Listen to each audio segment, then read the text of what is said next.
Bueno, nos dice la pluma inspirada. Apreciados amigos cristianos, como he expuesto un breve esbozo de mi experiencia y visiones que se publicó en 1851, me parece que tengo el deber de repasar algunos puntos de aquella obrita y presentar algunas visiones más recientes. En la página 33 se lee lo siguiente: vi que el santo sábado es y será el muro separador entre el verdadero Israel de Dios y los incrédulos, así como la institución más adecuada para unir los corazones de los queridos y esperanzados santos de Dios. Entonces, así como va a ser separación, va a ser también unión para el pueblo verdadero de Dios. Vi que Dios tenía hijos que no reconocen ni guardan el sábado. No han rechazado la luz referente a Él. Y al empezar el tiempo de angustia, fuimos henchidos del Espíritu Santo cuando salimos a proclamar más plenamente el sábado. Entonces, tengamos en cuenta, y es muy importante, hermanos, para que ustedes entiendan, vamos a estudiar varios aspectos, y uno de ellos es que hay un tiempo de angustia, un corto periodo de angustia y un periodo de angustia que va a separarlos, la marca de la bestia. Entonces, antes de que venga la marca de la bestia va a haber un tiempo corto de angustia y después va a haber un periodo de angustia. Entonces, la marca de la bestia nos va a ayudar a identificar ese periodo, porque las plagas van a caer después que se dé el sello de Dios. ¿Está bien? Entonces, dice, ella lo aclara y dice: esta visión fue dada en 1847, cuando eran muy pocos los hermanos adventistas que observaban el sábado, y estos eran aún menos los que suponían que su observancia era de suficiente importancia para trazar una separación entre el pueblo de Dios y los incrédulos. Entonces, aquí está ya diciendo con relación a que había pocos hermanos adventistas que observaban el sábado, ¿sí? Y de estos eran aún menos los que suponían que su observancia era de suficiente importancia. Entonces, no todos, a pesar de que eran adventistas, creían que el sábado era la señal dada por Dios para separar a su pueblo.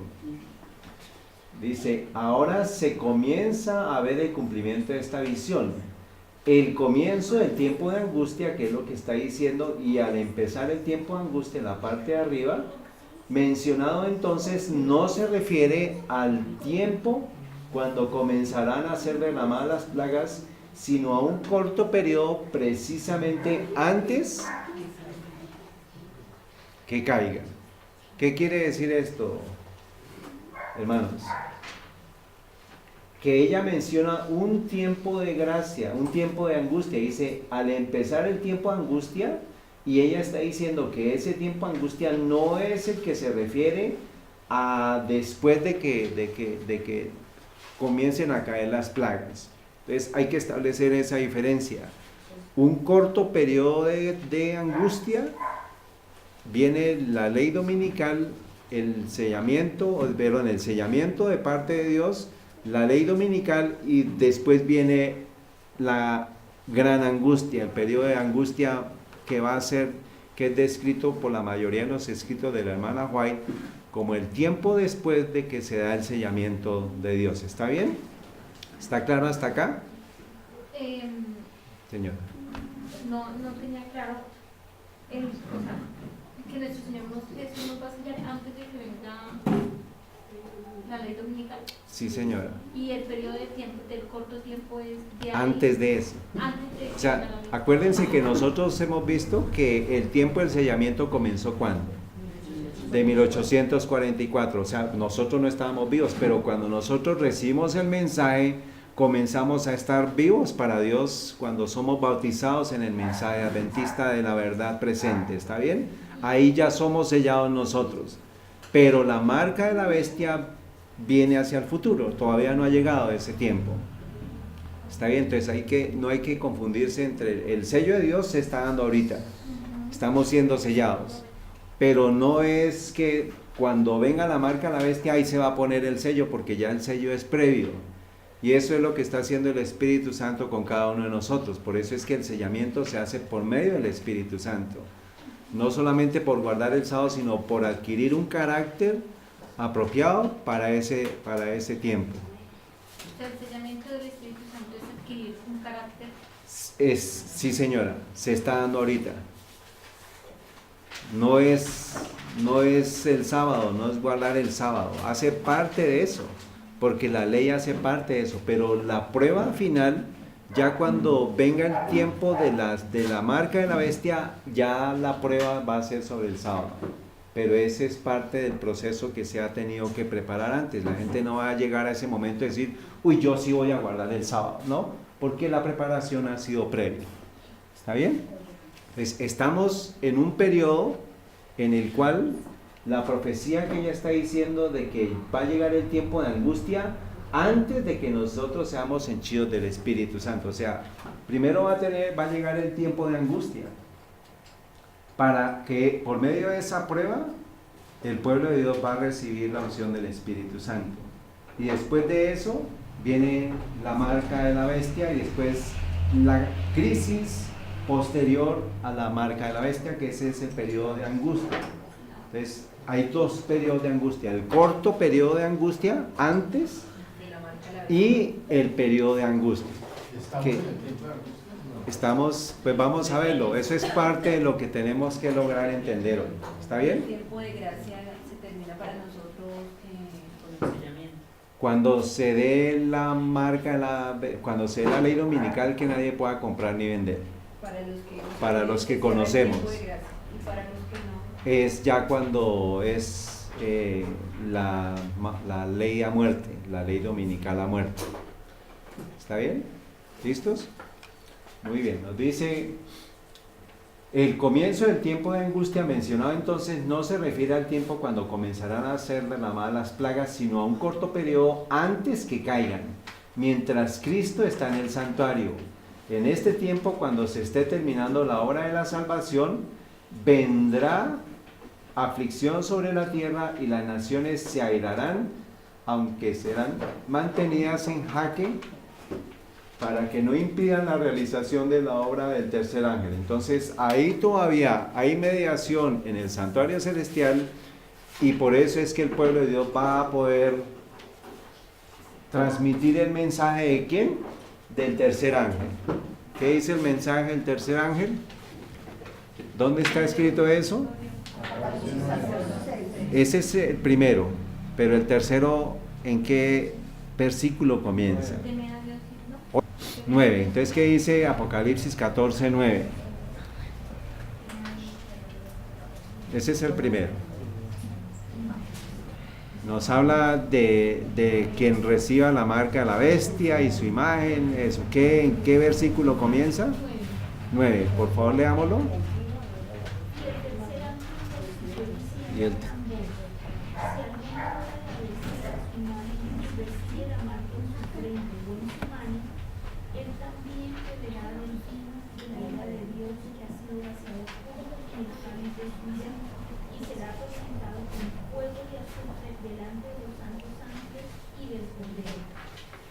Muy bien, entonces ahí nos habla de la marca de la bestia, de lo que es cómo los impíos van a ser marcados, mientras que ya nosotros hemos sido sellados por Dios.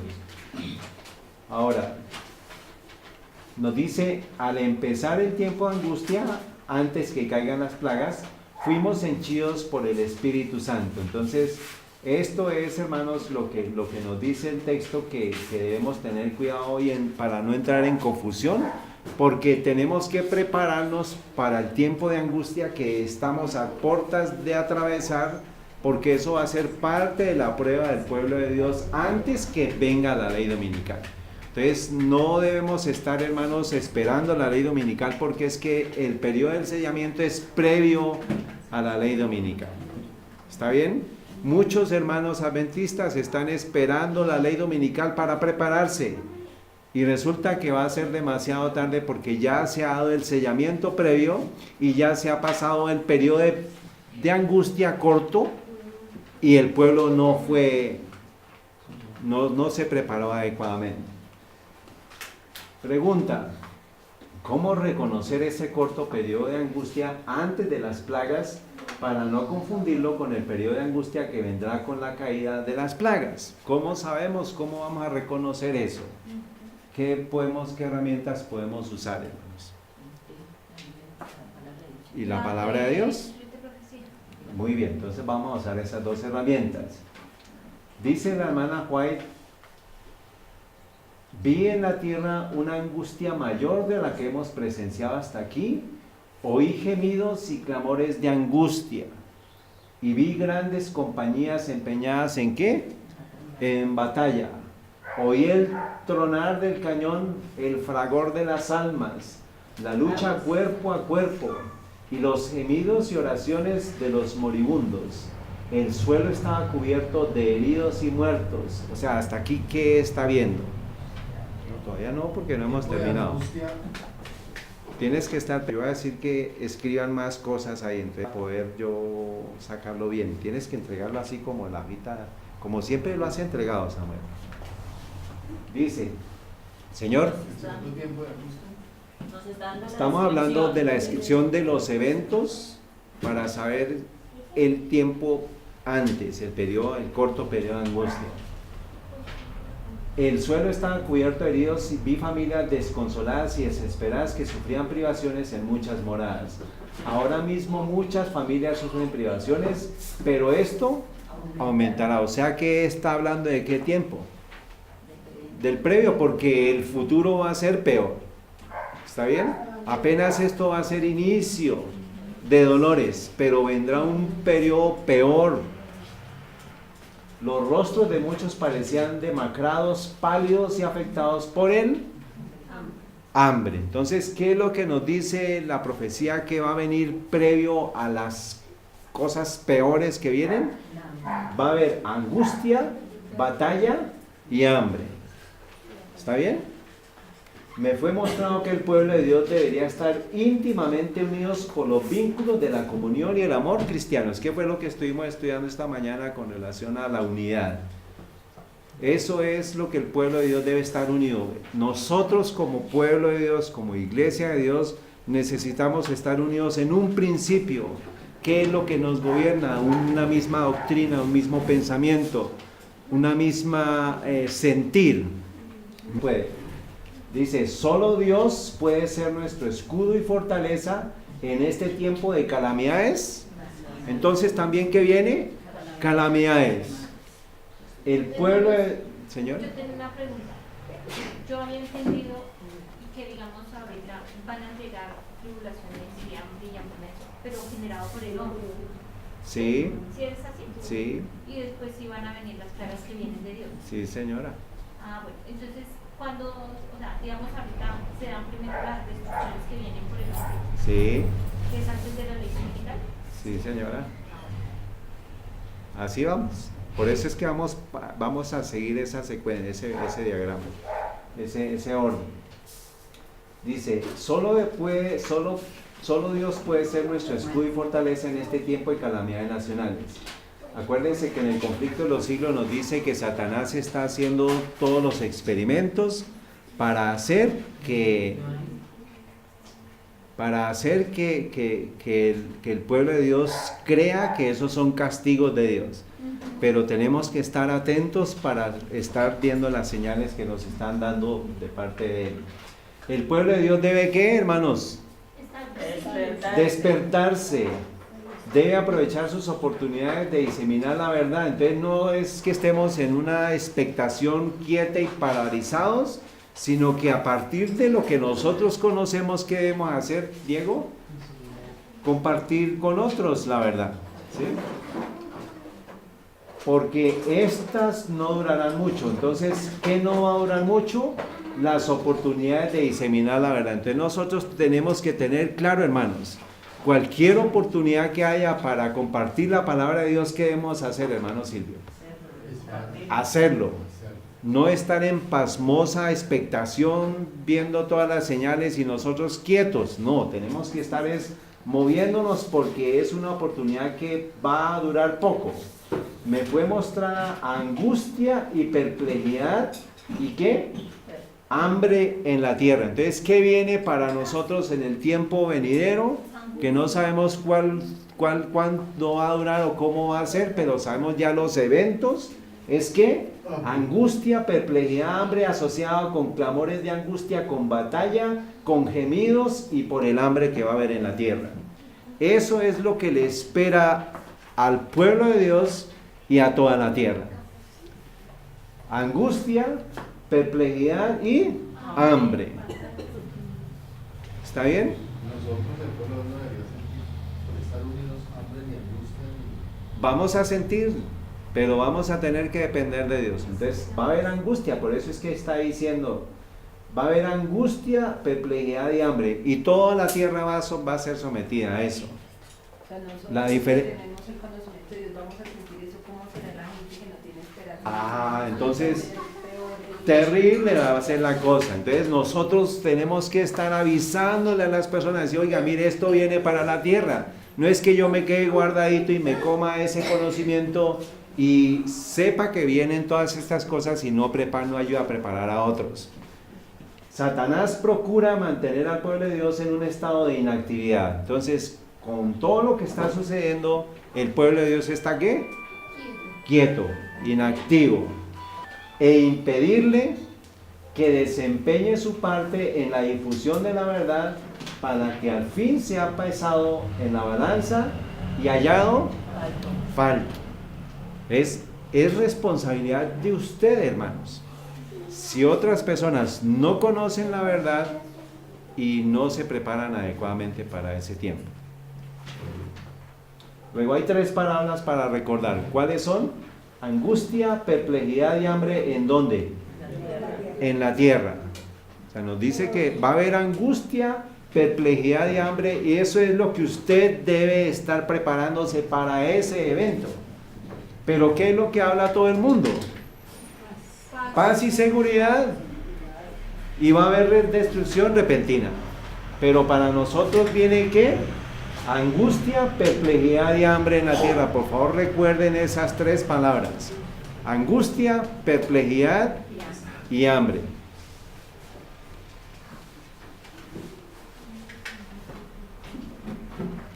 Nos dice aquí el texto, también nos continúa diciendo: el pueblo de Dios debe recibir la amonestación y discernir las señales de los tiempos. Entonces, cuando veamos angustia, perplejidad y hambre, debemos estar atentos porque son señales de los tiempos, y las señales de la venida de Cristo son demasiado claras para que se las ponga en duda. Entonces, usted no debe entrar en duda cuando vea angustia, perplejidad y hambre en la tierra, porque eso significa que Cristo viene pronto. Muy bien.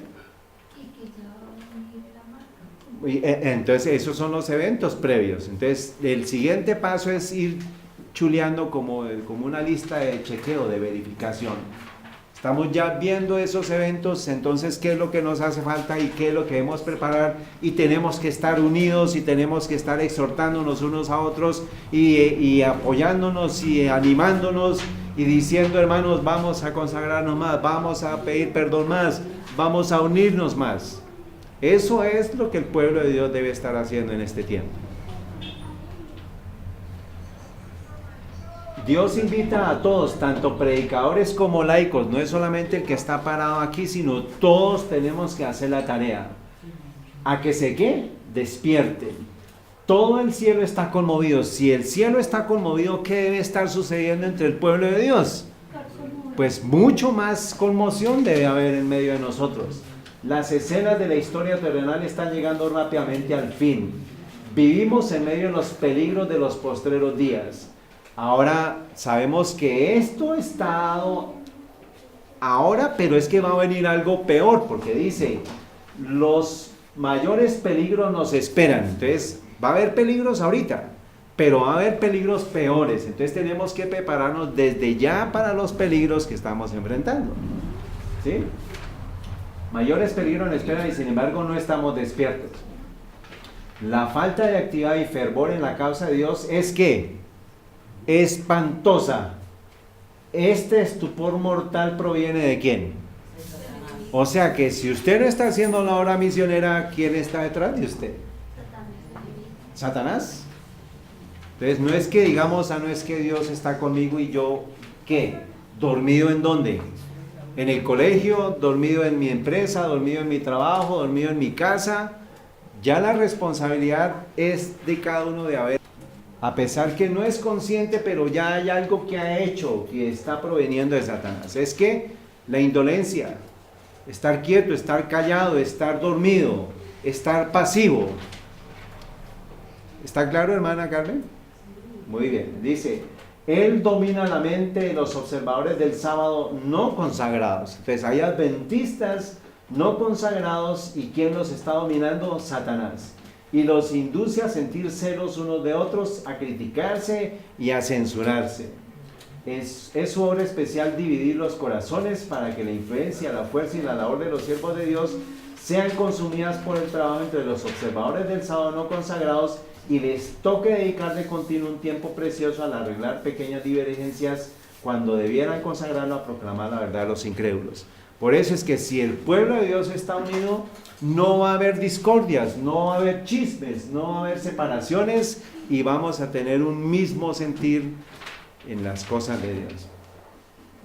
Vi que los hijos de Dios aguardaban a que sucedieran algún cambio y se apoderase de ellos algún poder compelente, pero sufrirán una desilusión porque están equivocados. Deben actuar, deben echar mano del trabajo y clamar fervorosamente a Dios para obtener un conocimiento verdadero de sí mismos. Este es el desarrollo del carácter. Las escenas que se están desarrollando delante de nosotros son de suficiente magnitud como para hacernos despertar y grabar la verdad en el corazón de todos los que quieren escuchar. La miel de la tierra está casi que... ¿Por qué dice está casi? Porque todavía no ha llegado el tiempo de la cosecha. Pero ¿qué nos dice, hermanos? ¿Qué evento, qué estamos esperando? Que haya un cambio. Primero que haya un rodamiento, una reforma que venga desde allá arriba, pero resulta que ya se está dando y tenemos que hacerla hoy en su casa, en su familia, y no esperar que venga un despertar espiritual y un derramamiento del Espíritu Santo corporativo, porque no va a llegar. Eso va a ser individual, y eso es lo que está diciendo aquí. Sufrirán una desilusión porque estaban equivocados. Luego el tiempo, hermanos, de buscar de Dios es ¿cuándo? Ya. Entonces, recordemos, angustia, perplejidad y hambre. Por favor, repítame esa palabra. ¿Quién me quiere decir cuál? ¿En dónde? En la tierra. No es en Cota, no es en Bogotá, no es, va a ser global. ¿Está bien? Y nos dice, ¿qué relato bíblico viene a nuestra mente cuando nos hablan de angustia, perplejidad y hambre en la tierra? Bueno, ¿cuándo sucedió eso? En el tiempo de José, hermanos. Esos tres términos los vivió José en el tiempo en el cual él fue vendido. ¿A dónde? Entonces, jóvenes, por favor, presten atención. Entonces, es José en Egipto. Hay muchas similitudes entre José y Jesús y nuestro Señor Jesús. Aquí esto va a quedar grabado para que ustedes después lo estudien, para que ustedes en calma lo puedan buscar en sus Biblias. Entonces, vamos a mirar las características de José y las características que sucedieron en la vida de Cristo. Primera, presten atención, es el primogénito de una segunda esposa. ¿Eso sucedió con quién? Con José y con Cristo. El primogénito de Raquel y el primogénito de María. Amado de su padre. Israel amaba a José más que a sus hijos. Y aquí nos dice que a Jesucristo le dijo nuestro Padre: tú eres mi hijo amado, estoy muy complacido contigo. Huyó a Egipto Al ser vendido como esclavo fue llevado a Egipto José, y Jesús fue llevado a Egipto para evitar que Herodes lo matara. Testificó contra el pecado y por eso lo odiaron. José testificó contra el pecado de sus hermanos y por eso lo odiaron, y Jesús testificó contra los hombres y lo odiaron. Fue traicionado por sus hermanos y por sus discípulos. Fue vendido. José fue vendido por Judá por 20 piezas de plata y fue vendido por Judas por 30 piezas de plata. Fue tentado y pasó con éxito la prueba. Génesis 39 y Mateo 4, del 1 al 11. Fue puesto en lugar de muerte junto con otros 2 criminales. Allá encontramos la historia de José cuando está con el copero y el panadero, y aquí encontramos a Marco cuando está en medio de 2 ladrones. Uno de ellos se salva y el otro vivió. Digo aquí, el ladrón pues muere, pero va a vivir eternamente. ¿Está bien? Pudieron matar, pero deciden perdonar. Génesis 45, todo el capítulo nos habla del perdón de José, y nuestro Señor dice que a todos nosotros nos perdonan porque somos pecadores, pero Él nos redimió. Regala la salvación. José no aceptó pago por el trigo y Cristo dio su sangre por el perdón, por precio para salvarnos. Ellos dieron pan. José proveyó de pan en la escasez y Cristo es el pan de vida. Son levantados del lugar de muerte por el rey. De la cárcel fue llevado ante Faraón, y nuestro Señor Jesús de la tumba fue llevado ante el Padre Celestial. Otra característica, libertador de su pueblo. De Faraón los compró junto con la tierra. O sea, José fue el que compró para Faraón a toda la tierra. Y nuestro Señor también compró a toda la tierra de la esclavitud del pecado. Otra característica, todo le fue dado a él. Solamente en el trono de Faraón era mayor que él, dice Génesis 41:40, y para nuestro Señor dice: toda potestad le fue dada en el cielo y en la tierra. Todos doblaron rodilla ante él. Luego, ¿podríamos considerar la vida de José una representación de la vida de Cristo? Claro que sí. Vamos a mirar del Espíritu de Profecía. Nos dice lo siguiente: a través de la historia, el Espíritu de Cristo que estaba en ellos hizo de los hijos fieles de Dios la luz de los hombres de su generación. José fue portaluz en Egipto. Por su pureza, bondad y amor filial representó a Cristo en medio de una nación que idólatra. La vida de José ilustra la vida de Cristo. Fue la envidia la que impulsó a los hermanos de José a venderlo como esclavo y esperaban impedir que llegasen a ser superiores a ellos. Así como José fue vendido a los paganos por sus propios hermanos, Cristo fue vendido a sus enemigos más encarnados por uno de sus discípulos. José fue acusado falsamente, Cristo también fue menospreciado y rechazado porque su vida recta y abnegación reprendía el pecado. O sea, toda la vida de los dos tienen una comparación. O sea, José es un tipo de lo que iba a venir a ser Cristo. Entonces, por eso la historia de José nos sirve a nosotros, hermanos, para lo que vamos a estudiar. ¿Cómo pudo José dar tal ejemplo de firmeza, de carácter, rectitud y sabiduría? Bueno, vamos a responder esta pregunta al final de esta presentación, pero por favor ténganla en cuenta. Vamos a responderla. ¿Cuál pregunta, Diego? Juan David, ¿cuál pregunta vamos a responder al final?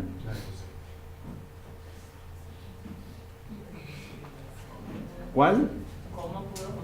¿Cómo pudo José dar testimonio de firmeza de carácter, rectitud y sabiduría? O sea, ¿cuál fue el secreto de él? ¿Está bien? ¿Porque eso nos importa ahorita a nosotros? Claro que sí, porque si es un ejemplo de lo que pasó con José, va a ser un ejemplo de lo que va a pasar con nosotros. ¿Y por qué es tan importante la historia de José para nosotros hoy? Si pasó hace ¿cuántos años? Moisés fue hace 3600 años, más 400 años atrás, hace 4000 años que sucedió la historia de José más o menos, ¿sí? ¿Es importante para nosotros hoy? Claro que sí, pues vamos a mirarlo. El sueño de José, quien es un modelo de Cristo, para que refresquen la imagen, niños. Dice: y amaba a Israel, o sea a Jacob, más que a José, más que todos sus hijos. y pues, le había tenido en su vejez y le hizo una túnica de colores, y viendo sus hermanos que su padre le amaba más que a todos sus hermanos, le aborreció y no le podían hablar pacíficamente. Y soñó José un sueño y le contó a sus hermanos, y ellos vinieron a aborrecerle más todavía. O sea, José les cuenta el sueño y más lo odiaron. ¿Y cuál fue el sueño? Le dije, he aquí que atábamos manojos en medio del campo. Entonces ustedes me van a pintar los manojos del campo, y he aquí que mi manojo se levantaba. Entonces el manojo de él se levantaba y estaba derecho, y que vuestros manojos estaban alrededor y se inclinaban al mío. Entonces hay 11 manojos alrededor y estaba el manojo de él levantado. Entonces eso los enfureció a ellos. Ellos entendieron cuál era el mensaje del sueño. Y Génesis 37:8 nos dice, y le respondieron sus hermanos, ¿has de reinar tú sobre nosotros o te has de enseñorear sobre nosotros? Pero la respuesta vino más adelante.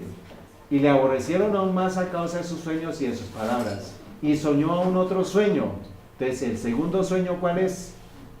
Miren allá el segundo sueño. He aquí que he soñado otro sueño, y aquí que el sol y la luna y 11 estrellas se inclinaban ¿ante quién? Ante José. Muy bien. Entonces me van a pintar por favor las 11 estrellas. El dibujito que no tenga 11 estrellas no lo acepto.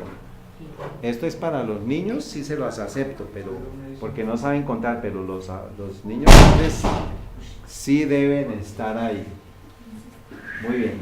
Y este sueño se lo contó a su padre, y el padre le dijo también, ¿qué sueño es este que soñaste? ¿Hemos de venir yo y tu madre y tus hermanos a inclinarnos a tu tierra? Y la respuesta vino, ¿cuánto tiempo?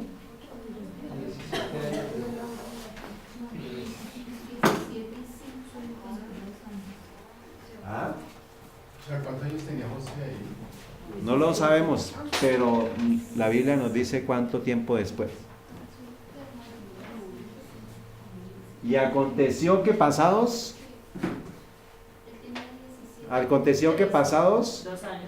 2 años, o sea, 2 años después, Faraón tuvo un sueño y le parecía que estaba junto al río, y que del río subían 7 vacas hermosas a la vista y muy gordas, y pasían en el prado, y que otras 7 vacas subían tras ellas del río.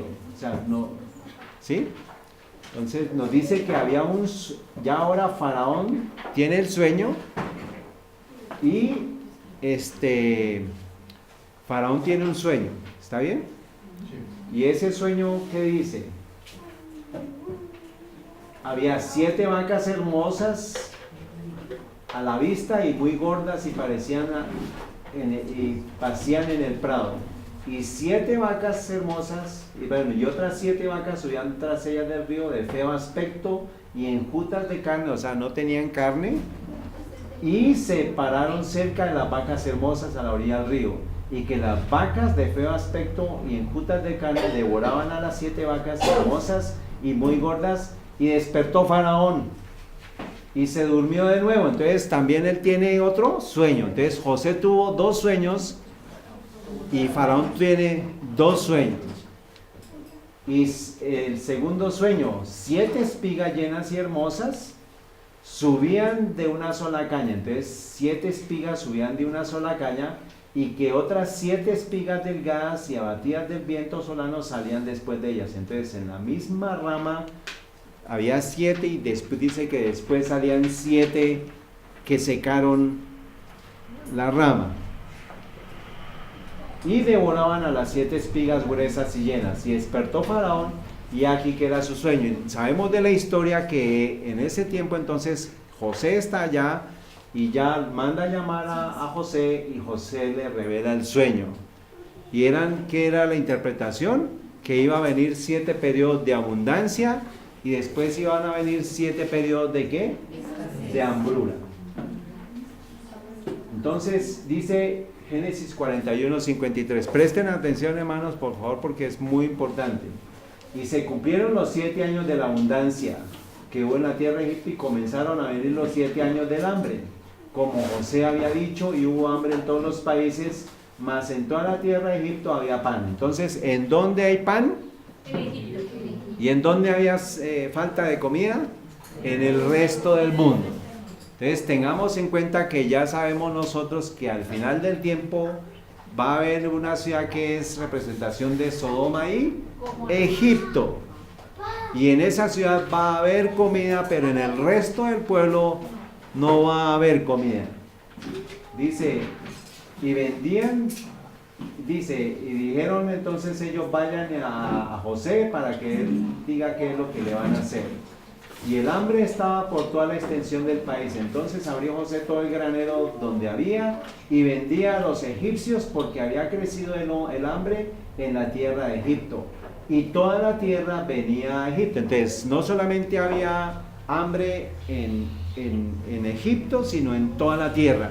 Y pues los de Egipto venían a donde José y los de toda la tierra venían a Egipto. ¿Está bien? ¿A dónde José? A donde José. Y toda la tierra venía a Egipto para comprar a José, porque por toda la tierra había crecido el hambre. Que José ¿Cuáles son las dijo, 3 palabras que le dije que se aprendieran? Y hambre, muy bien. Génesis 43:1 nos dice, y el hambre era grande en la tierra, y aconteció que cuando acabaron de comer el trigo que trajeron de Egipto, les dijo su padre, volved y comprar para nosotros un poco de alimento. Y dijo José a sus hermanos en el versículo 45, yo soy José, vive aún mi padre. Entonces ahí es cuando él ya les dice y se les revela ante ellos y les dice, hermanos, los hermanos no pudieron responderle porque estaban turbados delante de él. Y José les dijo a sus hermanos, acercaos ahora a mí, y ellos se acercaron. Y él les dijo, yo soy José vuestro hermano, el que vendisteis para Egipto. Ahora pues no os entristezcáis, no os pese de haberme vendido acá, que para preservación de vida me envió Dios delante de vosotros, que ya ha habido años de hambre, ha habido 2 años de hambre en medio de la tierra, y aún quedan ¿qué? 5 años en que ni habrá arado ni ciega. Entonces, en este momento, cuando ya José se le revela a ellos, habían pasado ¿cuántos años? 2 años, o sea, y dice, ¿y faltan cuántos? 5 años, o sea que el primer año y el segundo año hubo ¿qué? Hubo hambre por toda la tierra. Dice, y Dios me envió delante de vosotros para preservaros por la posteridad y para daros vida. Y allí te alimentaré, pues aún quedan 5 años de hambre. Entonces, resulta que los 2 primeros años había hambre en toda la tierra, el primero y el segundo año, ¿está bien? Había hambre en toda la tierra. ¿Listo? Menos en Egipto. Pues en Egipto también había, pero había quien les proveyera, que era José. Ahora en el capítulo 47, que pues para que sepamos lo que les quiero decir. Así José hizo habitar a sus padres y a sus hermanos y les dio posesión en la tierra de Egipto, en lo mejor de la tierra, en la tierra de Ramsés. Versículo 13, y no había pan en toda la tierra y el hambre era un ¿qué?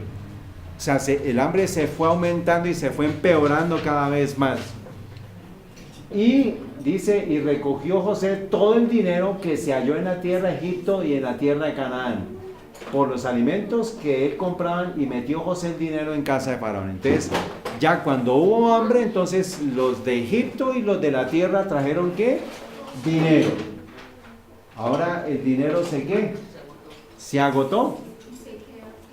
Aquí la palabra del dinero se habla de plata, hermanos, con relación a que se refiere a la plata como tal, o sea, a la parte metálica. Ya en ese tiempo no había billetes, sino era oro y plata. Entonces se les acabó la plata. Entonces eso significa que la adquisición del dinero a toda la tierra a cambio de comida fue a partir del 3er año, y lo vamos a ver ahorita. O sea, el primero y el segundo año fue de hambre, de comida, y lo que hizo fue, en esos 2 años, fue haber traído todos los bienes a Faraón. Nos dice Génesis 47:15, y acabado el dinero de la tierra de Egipto y de la tierra de Canaán, vino todo Egipto a José diciendo, danos pan, ¿por qué moriremos delante de ti por haberse acabado el dinero? Y José les dijo, dad vuestros ganados y yo os daré yo os daré por vuestro ganado si se ha acabado el dinero. Y ellos trajeron sus ganados a José y les dio alimentos por caballos y por el ganado de las ovejas y por el ganado de las vacas y por asnos. Y los sustentó de pan por todos sus ganados aquel año. O sea, en el mismo año, hermanos, que sucede, se le acaba el dinero, también en ese año se traen todos los semovientes. La palabra para ganado, hermanos, es algo comprado, propiedad, valores vivientes, adquisición. O sea, no fue solamente la traducción habla del caballo y habla de todo eso, pero es todas las posesiones físicas. Ya se les acabó el dinero, después trajeron las posesiones, incluyendo el ganado, todas las posesiones que tenían. Y eso fue durante el tercer año de hambre, porque está diciendo en ese mismo año. Nos dice aquí en el segundo de Testimonios para la Iglesia: la tierra es del Señor con todos sus tesoros que contiene, el ganado, esparción mil colinas es de él, todo el oro y la plata. Entonces, el tercer año también fue la adquisición de las posesiones de toda la tierra a cambio de comida. Vamos a mirar por qué estamos diciendo que es el tercer año. Ahora nos dice en Génesis 47:18. Y acabado aquel año, o sea, ¿comenzó qué año? El cuarto, que es el segundo año, porque él les dice, faltan 5 años. ¿Está bien? O sea, cuando él les revela el plan, comienzan a contar 5 años. El primer año fue para que trajeran todos los dineros y todas las posesiones. El segundo año, o sea, ¿corresponde a qué año? Al cuarto año. Le dijeron, no encubriremos a nuestro Señor que el dinero también se ha acabado y también el ganado, y nada nos ha quedado. Cómpranos a nosotros y a nuestra tierra por pan. Entonces compró José toda la tierra de Egipto, Faraón, y los egipcios vendieron cada uno sus tierras, porque se agravó el hambre sobre ellos y la tierra vino a ser de Faraón. Entonces primero fue ¿qué? El dinero, las posesiones, la tierra y ellos mismos. ¿Está bien? Y esa adquisición de las personas y de los terrenos de toda la tierra a cambio de comida fue desde el cuarto año. ¿Está bien? Entonces vamos siguiendo la secuencia. O sea que ellos duraron 3 años siendo esclavos completamente y sin haber quedado absolutamente nada. O sea, ya desde el cuarto año para adelante ya eran siervos completamente. Por eso nos dice aquí en Génesis 47, 21 al 25, dice: he aquí él os ha comprado, dice José, he aquí yo os he comprado y a vuestras tierras por Faraón, y dicen ellos, hallemos gracia en sus ojos de mi Señor y seamos siervos de ¿quién? O sea, ya estaban ellos esclavos completamente en ese momento. ¿A partir de qué? Del cuarto año. Luego entonces, un resumen. El sueño de José hizo que él pudiera salvar a su pueblo, pero fue a partir de un hambre de toda la tierra el primer, segundo año, la adquisición del dinero de toda la tierra y a cambio de comida el tercer año, la adquisición de las posesiones de la tierra también el tercer año, y la adquisición de las personas y de los terrenos de toda la tierra a cambio de comida, que fue el cuarto año. Entonces, si la vida de José ilustra la vida de Cristo, hermanos, José es un modelo de Cristo. Hay alguien que ha reemplazado a Cristo y por ende quiere hacerse pasar ¿por quién? Por José. Entonces, el sueño de José es el modelo de Cristo, se ha realizado para salvar a una nación. Pero el que se hace pasar por Cristo, se quiere hacer pasar por José. Y es el sueño del falso José quien no es un modelo de Cristo para destruir para naciones. ¿Quién es quién? El anticristo.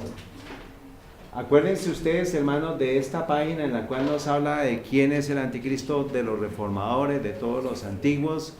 Y en esa página, por favor, si ustedes pueden, yo les he dicho varias veces, vayan allá y descarguen esa listica, o ustedes pueden encontrar esa página porque pronto es probable que esa página o quiten esta referencia.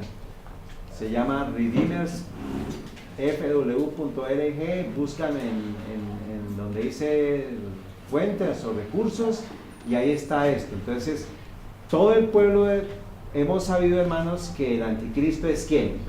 El papado, la dominación, desolación, el papado, el pueblo pequeño, el hombre de pecado, todo está asociado con Satanás, con el papado. Y es asociado es con el sistema como tal, no es el individuo, sino es el sistema como tal.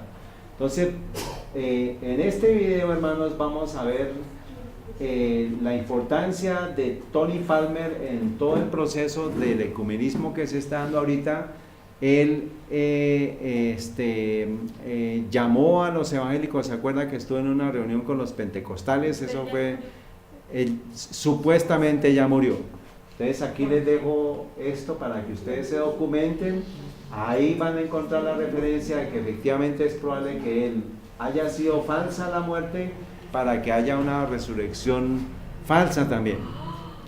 Y aquí en este video van a encontrar ustedes, en el que está en la parte de abajo, van a encontrar que personas llamaron al hospital donde él supuestamente fue llevado después de que hubo el accidente, y la que reporta ya, sin saber nada, dice que él salió por sus propios medios. Entonces todo se está montando, hermanos, para una falsificación previa. Por eso es que el capítulo del conflicto de los siglos, que nos habla de que qué pasa con los muertos, por favor deben recordarlo. Entonces vamos a mirar este videíto, discurso de Tony Palmer ante una conferencia de dirigentes, y la respuesta. Esto se dio en enero del 2014, hermanos.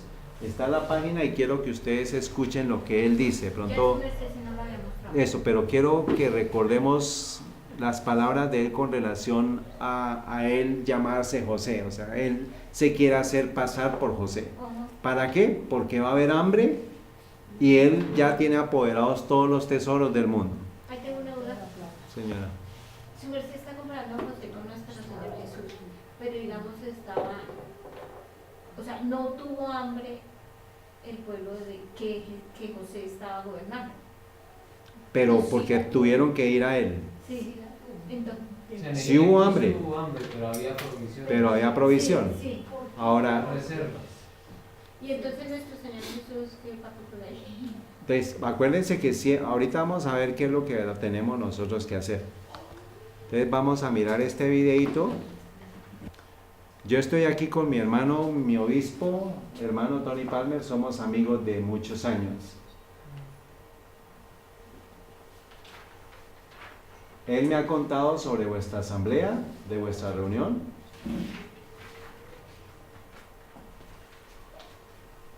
Es un placer enviar un saludo.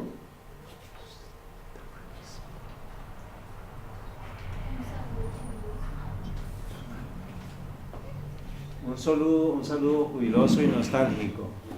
Jubiloso porque me da alegría que ustedes se hayan reunido para adorar a Jesucristo, el único Señor, y para orar al Padre y recibir el Espíritu. Esto me da alegría porque puedo ver que el Señor trabaja en todo el mundo.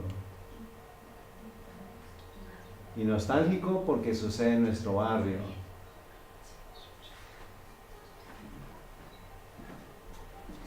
En el barrio hay familias que se aman y familias que no se aman.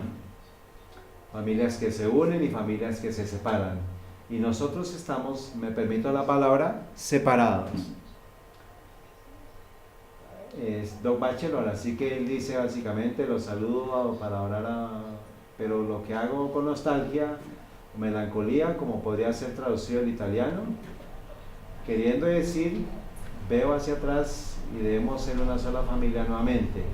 Este es el énfasis del mensaje. Separados porque el pecado nos separó, nuestro pecado. Y malentendidos a través de la historia, o sea, siempre ha habido malentendidos. Un largo camino de pecado comunitario. Luego los reformadores también tuvieron la culpa. ¿De quién es la culpa? Todos tenemos la culpa, todos somos pecadores. Para mí esta podría ser una de la aclaración de su estimación más grande del milenio, dice Doc Bachelor. de los 30 a 50 millones de personas que fueron ejecutados por la Iglesia Católica, este fue un gran malentendido y no sabemos a quién culpar. Bueno, yo creo que hay una gran diferencia teológica por la cual las personas no reconocen la superioridad en la autoridad de la Iglesia y no creo que hayan cambiado su visión sobre este punto. Solo uno es el justo, el Señor. Tengo nostalgia de que esta separación termine y nos dé la comunión.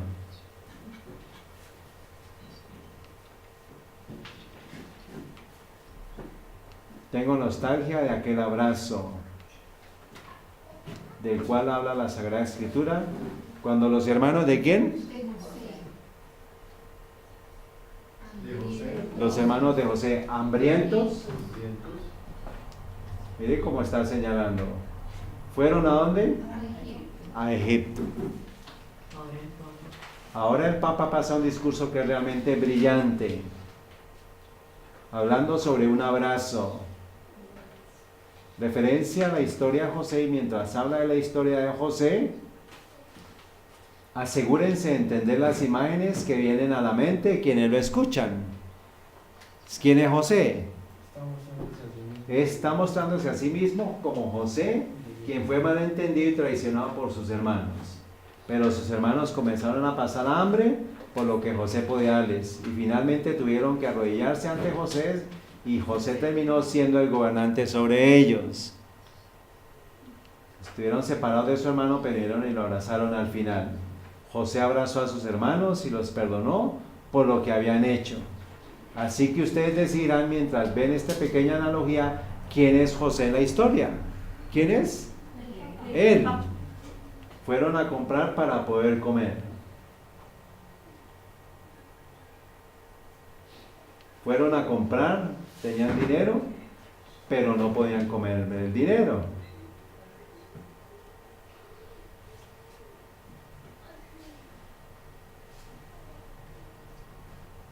Pero ellos encontraron algo más que comida.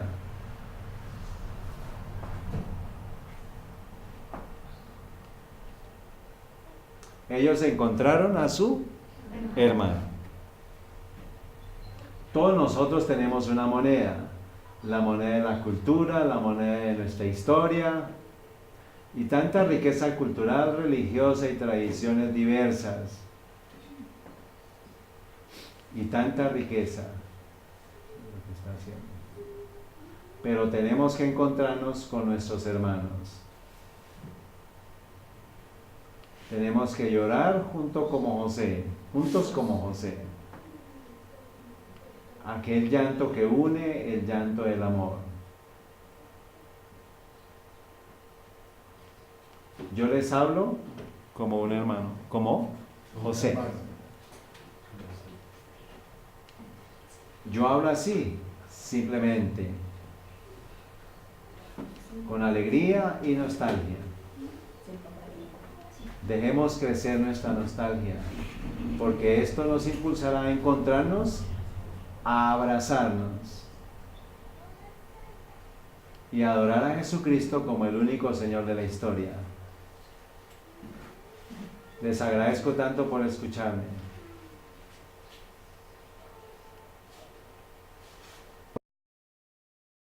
Por dejarme hablar el lenguaje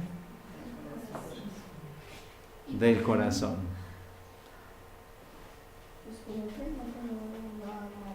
Cualquiera llora, ¿no?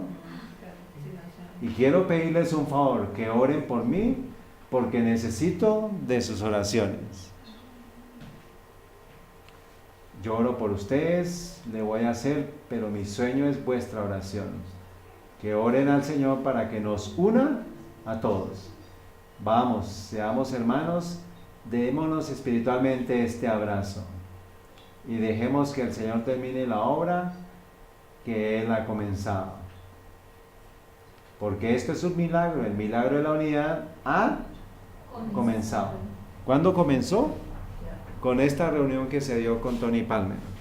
Por eso es que es tan importante, hermanos, y eso fue en enero del 2004. Del 2014, perdón. Luego el sueño de José es angustia y perplejidad y hambre para ¿quiénes? Para toda la tierra. Daniel 8:25 dice, con su sagacidad hará prosperar el engaño en su mano y en su corazón se engrandecerá. O sea, estamos ante un engaño mundial y eso ya fue profetizado. Y con paz destruirá a muchos. Y contra el príncipe de los príncipes, o sea, contra Cristo, se levantará, mas sin mano será quebrantado. Esa es la buena noticia, que va a ser quebrantado sin mano. Entonces, esto, hermano, fue publicado el 15 de febrero del 2015 por Doug Batchelor también, y él le hace un recuento de todo un año de actividades del papado a nivel ecuménico.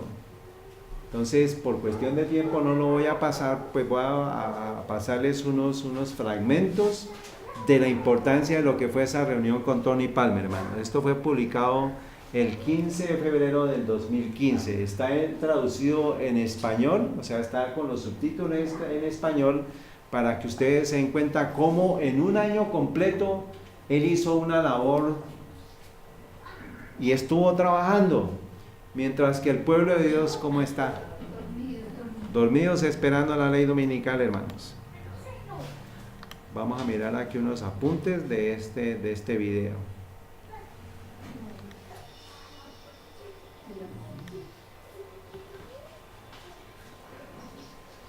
Soy el pastor Doug Batchelor y les doy la bienvenida a una edición especial del Boletín de Última Hora de Hechos de Asombroso. Esto fue, acuérdense, en febrero del 2015. Ha habido un montón de titulares de último año sobre los titulares. Pensamos que era muy importante sacar esta información para compartirla con ustedes y que ustedes la compartan con otra. Mientras estuve reflexionando sobre todo lo que está sucediendo en las noticias, el año pasado estuve haciendo notas. Y al examinar y revisar las notas, es asombroso para mí lo ocupado que el Papa Francisco ha estado tratando de crear una confederación de las religiones mundiales y líderes mundiales, que realmente están preparando el escenario para los eventos finales de la profecía. De hecho, no creo que sea una exageración decir que este año ha sido uno de los más años importantes en la historia de la Iglesia Católica en siglos. Así que nuestra presentación hoy trata puntos de referencia de la bestia, un año de titulares históricos. Por cientos de años los protestantes todos han acordado que el cuerno pequeño mencionado por la profecía de Daniel y el anticristo en Apocalipsis realmente es identificado ¿con quién? Con el papado. Ahora, solo para que ustedes sepan que no soy el único que piensen así, tomen un vistazo a algunos de los fundadores de la Reforma Protestante y cómo consideraron al papado. Lutero, el fundador de la Reforma, dice: aquí somos de la convicción de que el papado es la sede verdadera y real del anticristo y no puede ser más simple que eso, ¿cierto? Juan Calvino, uno de los fundadores de la Iglesia Presbiteriana: niego que sea el Vaticano de Cristo quien perseguidor furiosamente el Evangelio, demuestra que su conducta, ¿que es quién? El anticristo. John Wesley dice lo siguiente: él es el que se engrandece a sí mismo sobre todo lo que se llama Dios, que es adorado, afirmando el mayor poder y más alto honor, alegando las prerrogativas que pertenecen solo a Dios. Y puedo seguir hablando y hablando sobre todos los diferentes personajes, desde Wycliffe, Tyndale, Kramer, Bunyan, los peregrinos, los traductores de la Biblia, los que publicaron a George Newton, a Isaac Newton, Jonathan Edwards, Charles Spurgeon. Estos hombres, entre muchos otros, todos vieron la oficina del papado como el anticristo. Pero cuán diferentes son los sentimientos de las iglesias cristianas hoy. El mundo evangélico parece estar audazmente abrazando a la Iglesia Católica y diciendo que todos somos uno, no entendiendo las diferencias únicas entre el cristianismo protestante y el catolicismo. Han olvidado su historia. Esto es importante para nosotros porque nos dice que le fue dado que diese vida a la imagen de la bestia, para que la imagen de la bestia hablase y hiciese que todos los que no adorasen a la imagen de la bestia fuesen muertos. El mundo entero va a involucrarse en una forma de adoración unida.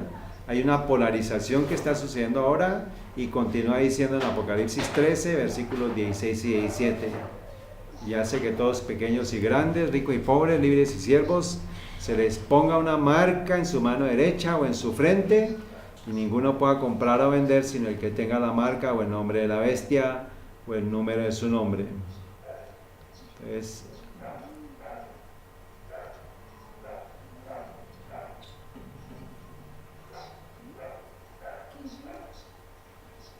Entonces aquí ustedes lo van a encontrar. Los protestantes se unen, que fue el que acabamos de ver.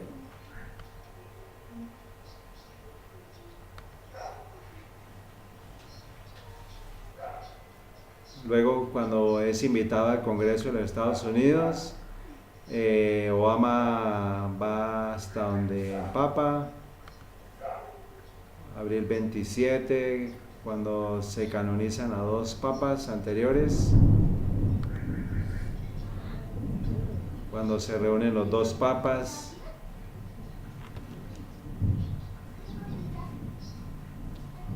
Entonces, las reuniones con los líderes de la Unión, de la ONU, dándole mandatos hacia ellos.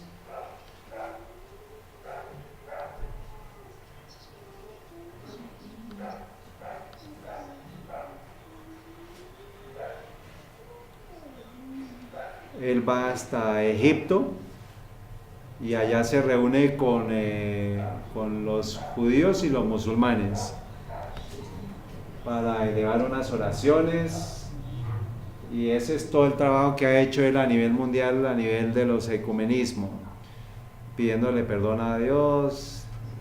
Les ofrecen el Vaticano para otra reunión de oración y resulta que eso sucede.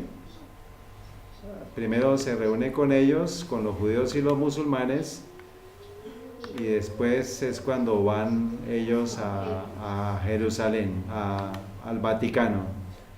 Entonces miremos musulmanes, ortodoxos y los judíos regulares. Entonces esa es la unión que se está dando y arrancó a partir de enero del 2014, hermanos. Luego ellos van allá van a una conferencia mundial. Quiero que miremos esto. Esto se hizo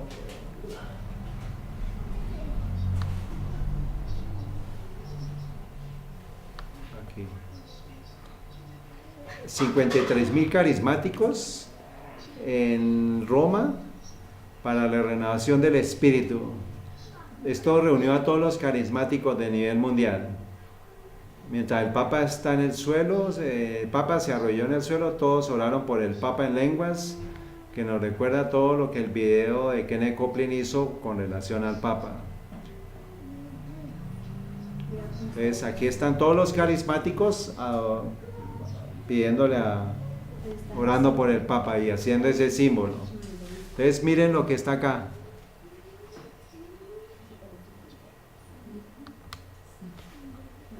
¿Quién está ahí? Esa es la oración a María. Y todo el mundo es un mundo carismático, no es solamente los católicos, sino están todos ellos reunidos allá para la renovación carismática.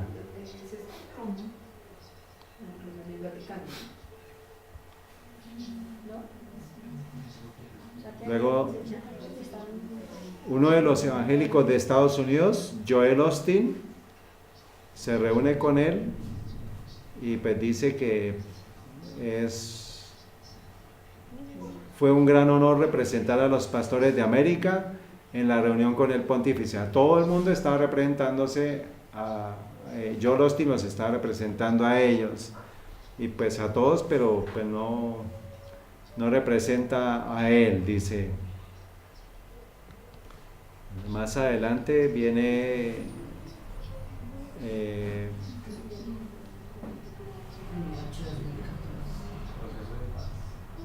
entonces se hace la reunión entre Palestina e Israel para orar por ellos, pero pues mientras se habla de paz, están en la guerra con ellos, están entre ellos en guerra.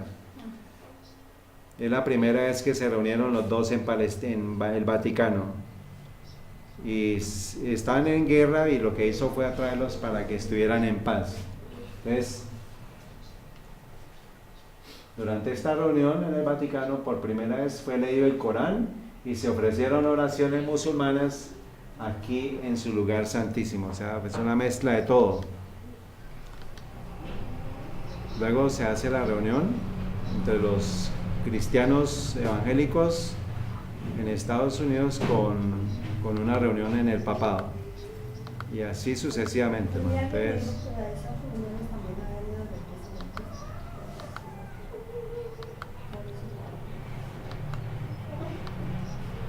Entonces, ahí pueden ustedes ver con calma todo lo que ha sido el proceso de unificación y ecumenismo con el resto de iglesias mundiales.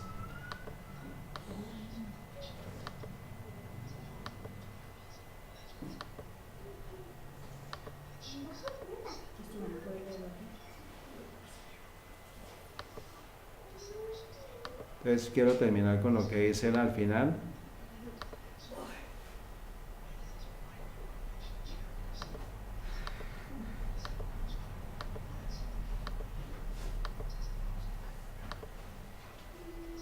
Podemos observar que ha habido movimientos audaces, muy significativos hacia adelante para este pueblo del anticristo, que debería excitar a los cristianos. Yo no digo estas cosas por causar sensación innecesaria, es que realmente creo que la profecía es verdadera, y creo que los cristianos deberían estar emocionados porque significa que Jesús viene pronto. Esto también debería ser una influencia movilizadora de la iglesia para que podamos hacer todo lo posible para hallar el mensaje. No vamos a tener para siempre, así que amigos, cuando consideramos todos estos titulares históricos, ¿qué pasaría si ahora mismo hubiera un colapso económico internacional? ¿O una nación inescrupulosa en torno a un arma nuclear? ¿O un desastre natural catastrófico? Después de estos ver titulares, ¿dónde creen que el pueblo y los líderes del mundo van a recurrir para ayuda?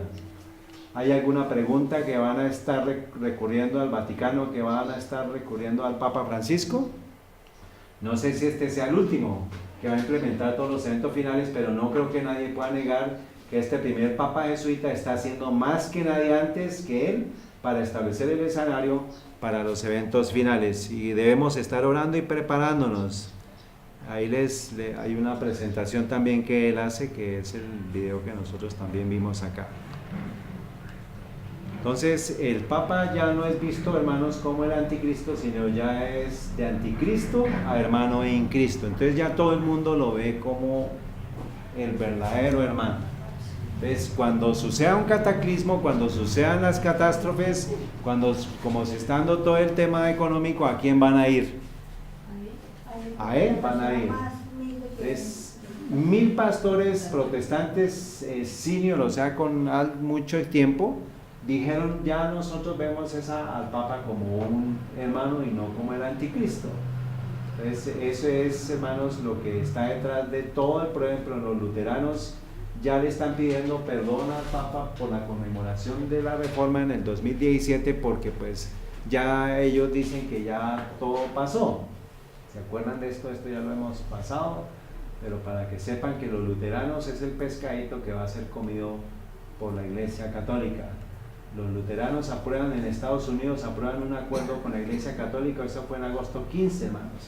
Nos dice la profecía que cuando las principales iglesias de Estados Unidos se unan en puntos comunes de doctrina, vendrá la imposición de normas.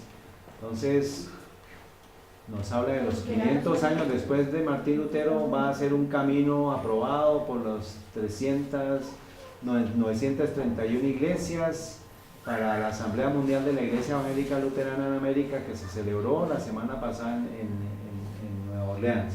Entonces, en Estados Unidos ya firmaron el acuerdo para la unidad con la Iglesia Católica por parte de los sellos. Entonces, el sueño del falso José, quien no es un modelo de Cristo para destruir a todas las naciones, va a seguir el mismo proceso.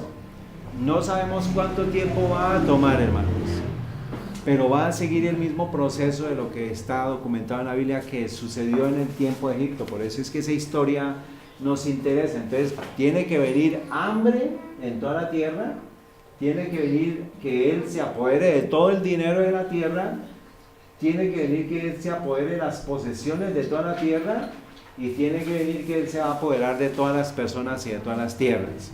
Eso es lo que nos espera, hermanos, y eso es lo que tenemos que estar preparados para eso. Luego, ¿cómo puede conseguirlo? Y eso lo acaba de decir Doug Batchelor, lo dijo en el video del 2015. ¿Cómo lo puede hacer? ¿Cómo puede hacer que haya hambre en la tierra? ¿Generando qué? Guerras, catástrofes, colapsos económicos. Todo eso se va a dar, hermanos. Por eso es que nuestro Señor nos dice: se levantará nación contra nación, reino contra reino, y habrá ¿qué? Hambre y pestilencias, terremotos en muchos lugares. Pero todo esto es ¿qué? El principio de dolores. Esto es el tiempo del corto periodo de angustia. ¿Está bien? Dice Daniel 11:43: y se apoderará de todos los tesoros de oro y plata, de las cosas preciosas de Egipto. Nos está diciendo que este poder, que es el rey del norte, se va a apoderar de todo, y todos los países van a seguir sus pasos. Pero noticias del oriente y del norte lo estremecerán. ¿Cuáles son esas noticias del norte y del oriente? ¿Cuáles son las noticias del oriente y del norte, hermanos? El mensaje de los tres ángeles, el mensaje del sellamiento de Dios, pero más que los tres ángeles es el mensaje del tercer ángel, que habla de la marca de la bestia, y son las noticias del sellamiento y de la marca de la bestia. Entonces ahí nos está diciendo, primero se va a apoderar de todos los tesoros, que es la adquisición del dinero, y las noticias del oriente, ya cuando a partir del tiempo en el cual se dé la ley dominical, es cuando ya las noticias del oriente, que son ustedes los mensajeros los que van a tener que decir: esto es la verdad, la palabra de Dios es verdad, la ley de Dios es esta, el sábado es el día de guarda. Y hemos escuchado hablar del nuevo orden mundial, hermanos. Esto es lo que se está organizando, y por eso es la importancia que estemos apercibidos, porque este sistema que ha sido emplazado en todo el mundo por medio de las sociedades secretas es el que va a generar el colapso económico, el colapso financiero, el colapso social de todo el mundo, como lo vimos en el proceso del estudio de la Revolución Francesa.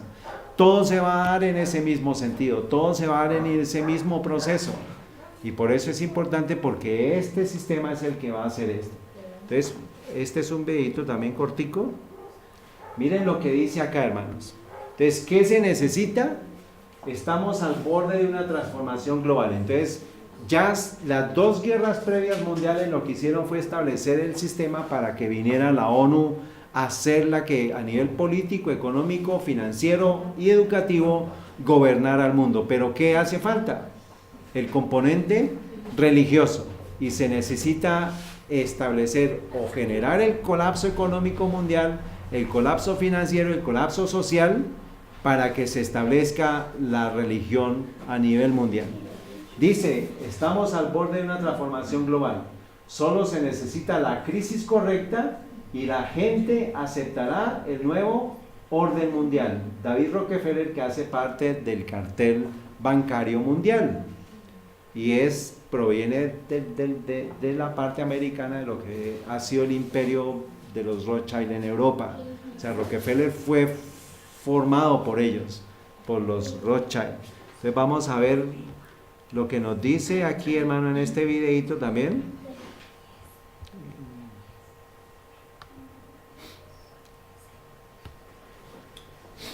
Así que en conclusión, damas y caballeros, este es el nuevo orden mundial. Presidente de Estados Unidos: estamos al borde de una recesión global. Advirtió este jueves el presidente Bernanke y Strauss. Todo el mundo está diciendo que algo raro está pasando en el establecimiento del nuevo orden mundial.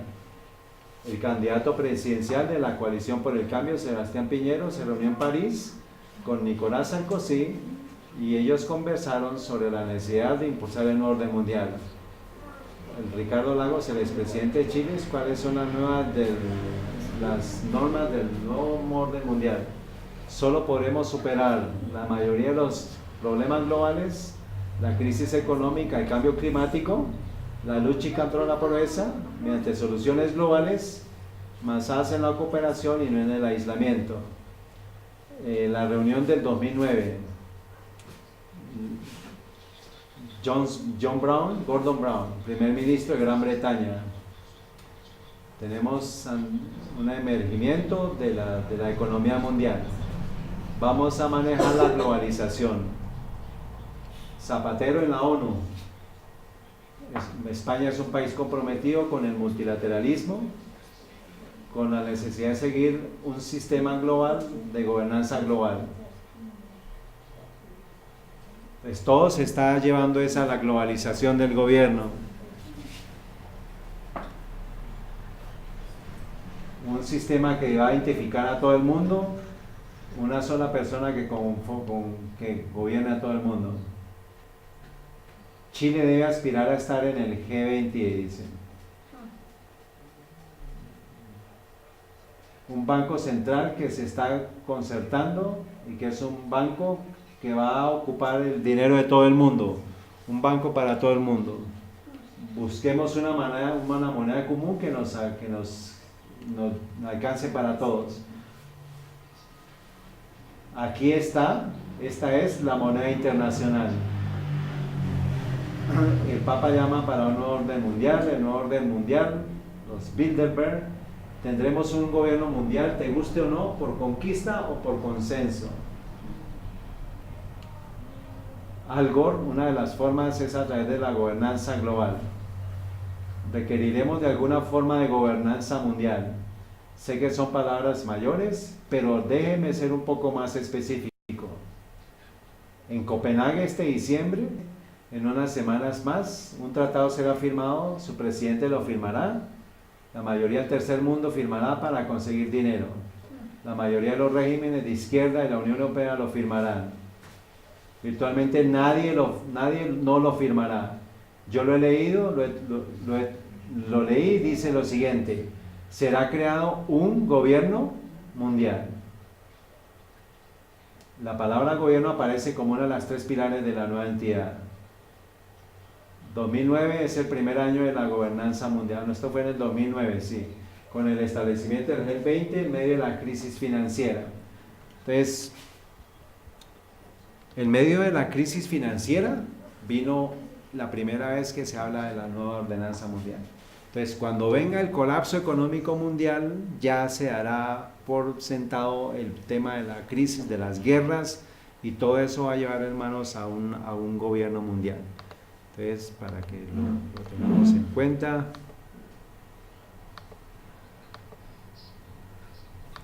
La contaminación ambiental que se está siendo propagada, los chemtrails para matar a la gente. Hablan de una población de 500 millones de habitantes máximo, o sea que ¿cuántos deben morir? 7.500 millones, y ya somos 8.000. Esto lo vamos a subir, hermanos,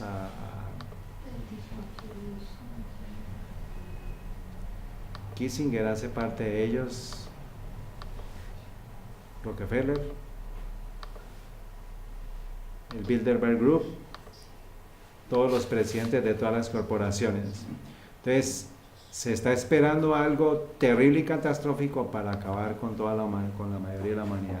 Ese es el nuevo orden mundial, hermanos, y esa va a ser la manera en que este sistema va a crear hambre, va a apoderarse de todos los tesoros, pero entonces a nosotros se nos ha hecho una invitación. ¿Cuál es esa invitación?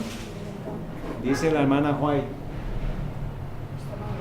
esta madrugada no pude dormir después de las 2 de la mañana. Durante la visión de la noche me veía a mí misma en una junta. Rogaba a varias familias que aceptasen las instrucciones establecidas por Dios y saliesen ¿de dónde? De las ciudades para salvar a sus hijos. Algunos de ellas dejaban pasar el tiempo sin tomar una decisión. Los ángeles de la misericordia apresuraron a Lot, a su esposa y a sus hijas, tomándolas de las manos. Y si Lot se hubiese apresurado, ¿qué hubiera pasado con la esposa? No habría convertido en estatua de sal. Lot adolecía de un marcado espíritu de iración. No seamos como él era, hermanos. La misma voz que amonestó a Lot que saliese de Sodoma, nos ruega salir de medio de ellos y apartaos y no toquéis lo inmundo. Aquellos que obedezcan esta amonestación encontrarán ¿qué? Refugio. Es lo que viene para la tierra, hermanos, es hambre, ¿qué es? Las 3 palabras: angustia, perplejidad. Entonces, qué bueno es que nosotros sepamos que esas cosas vienen, pero que comencemos a hacer planeación, porque eso es lo que viene para la tierra. Y no nos hallemos dormidos y no estemos sorprendidos cuando esas cosas sucedan. Oí la voz de Dios hablar por medio, aquellos que obedezcan esta amonestación encontrarán refugio. Que cada hombre esté bien despierto y procure salvar ¿a quién? A su familia. Lot recorrió la llanura de mala gana y con lentitud se había asociado durante tanto tiempo con la gente impía que no logró comprender el peligro que corría hasta que su esposa quedó en la llanura convertida en una estatua de sal. Muchos de nosotros vamos a estar en esa misma situación de Lot. No entendemos, no creemos y vamos a esperar hasta que algo terrible suceda, cuando de pronto ya puede ser demasiado tarde. Entonces la pregunta que les hice y que quedó pendiente, y aquí acabamos: ¿cómo pudo José dar tal ejemplo de firmeza, de carácter, rectitud y sabiduría? En sus primeros años había seguido el deber antes que su inclinación. Entonces, ¿qué tenemos que seguir? El deber antes que ¿qué? Que la inclinación.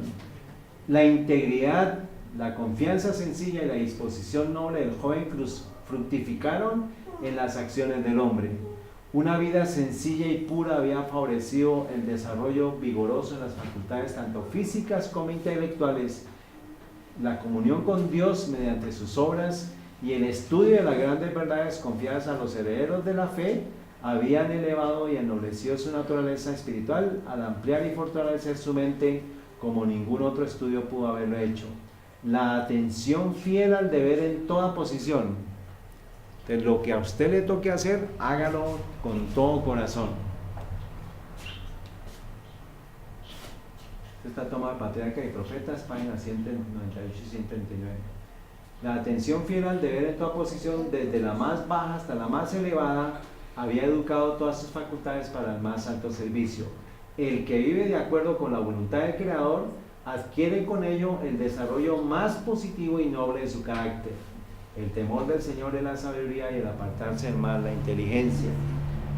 Pocos se dan cuenta de la influencia de las cosas pequeñas de la vida en el desarrollo del carácter. Entonces, ¿cómo pudo él aguantar? Porque desarrolló un carácter apropiado. Ninguna tarea que debamos cumplir es realmente pequeña. Las variadas circunstancias que afrontamos día tras día están concebidas para probar nuestra fidelidad y han de capacitarnos para mayores responsabilidades, adhiriéndose a los principios rectos en las transacciones ordinarias de la vida, o sea, en el día a día, es que él pudo desarrollar el carácter. La mente se acostumbra a mantener las demandas del deber por encima del placer y de las inclinaciones propias. Entonces, cuando yo quiero y cuando yo quiero y es que yo quiero, hermanos, hay un problema ahí y debe ser sometido a eso, porque el deber es lo más importante.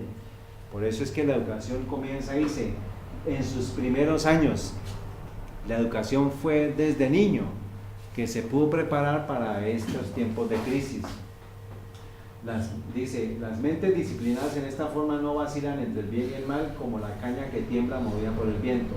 Son fieles al deber porque han desarrollado hábitos de lealtad y veracidad. Mediante la fidelidad en lo mínimo adquieren fuerza para ser fieles en asuntos mayores. Un carácter recto es de mucho más valor que el oro de Ofir. Sin él nadie puede llegar a un cargo honorable, pero el carácter no se hereda, no se puede comprar, y la excelencia moral y las buenas cualidades mentales no son el resultado de la casualidad. ¿Son el resultado de qué? Los dones más preciosos carecen de valor a menos que sean aprovechados. La formación de un carácter noble es la obra de toda una vida y debe ser el resultado de un aplicado y perseverante esfuerzo. Dios da las oportunidades y el éxito depende del uso que se haga de ellas. ¿Está bien? Ahí está la clave, hermanos, de lo que pasó con José. Vamos, hermanos. Entonces, vienen tiempos como nunca antes lo ha vivido la historia de la humanidad. Viene angustia por guerras, por catástrofes naturales, por devastaciones, por crisis económica, por crisis financiera, por crisis sociales, por crisis familiares, y también va a haber perplejidad. ¿Y por qué va a haber perplejidad? Pues porque todo ese escenario que vamos a estar viendo, hermanos, va a generar ¿qué? Angustia entre la gente, va a generar zozobra, nos van a decir, bueno, pero ¿qué hacemos acá? Tenemos que estar preparados porque después va a llegar el hambre, y ese hambre va a ser conducida de tal manera que ya teniendo todos los suministros, este sistema va a comenzar a adueñarse de los dineros, va a comenzar a adueñarse de todas las posesiones, para que finalmente va a ser apropiado es ¿quién? Usted. Y ahí es donde entra el proceso en el cual más adelante vamos a ver todo lo que tiene que ver con la marca de la bestia, porque ya este sistema, teniendo todo el poder, ya todo el mundo habiendo sido entrado en un colapso, van a decir, el único que nos puede solucionar esto es ¿quién? El sistema, papá. José es el que va a la solución, el falso José. Muy bien. Entonces es tiempo, hermanos, para que escuchemos la atención que la hermana Juárez está diciendo. Es necesario que busquemos un lugar, hermanos, y que hagamos la provisión entre los hermanos. Tenemos que hacer eso, tenemos que unirnos, tenemos que hablarnos de estas cosas, pero tenemos que hacerlo ya con algo racional, o sea, que esto es una realidad. ¿Está bien? No es que digamos, no es que dentro de 20 años, no, tenemos que comenzar ya. Tenemos que comenzar a hablar las cosas ya. Esto no es de asuste, hermano, como está diciendo Doc Bachelor, en el 2015 lo dijo. Ahora, ¿qué tan más cerca está esto? Entonces es para que nos movamos, hermanos, a que todavía hay buenas noticias, todavía tenemos el tiempo de oportunidad todavía no se ha iniciado ese corto periodo de angustia, y tenemos que empezar a prepararnos desde ya, porque esto se viene y esto es lo que pronto se va a dar. Entonces, en cualquier momento puede darse el colapso económico, hermanos, o que se dé una catástrofe mundial, un tsunami, un terremoto, algo que colapse completamente todo el sistema financiero, porque Estados Unidos pues ya está en colapso económico. Entonces lo que se quiere, hermanos, es, nuestro Señor nos está invitando a que nos despertemos, a que tomemos las medidas adecuadas. ¿Y qué es lo que tenemos que pedir? Como Daniel, Señor, no estamos preparados, danos arrepentimiento de corazón, consagrémonos, que nuestra familia sea esa consagración. Y ese es un llamado para todos los hermanos, para los jóvenes, para los niños. Estamos en tiempo de crisis, estamos en tiempo que pronto se van a dar estas señales, y no podemos caer sorprendidos por todo lo que se acontece en la tierra. Entonces, que el Señor les bendiga, hermanos, que el Señor les acompañe en sus decisiones. Cada vez estamos siendo más diezmados, pero el Señor sabe pues quiénes son los hijos de Dios. Entonces vamos a colocarnos vamos a escuchar un himno, hermanos. 240. Nos colocamos de pie para terminar.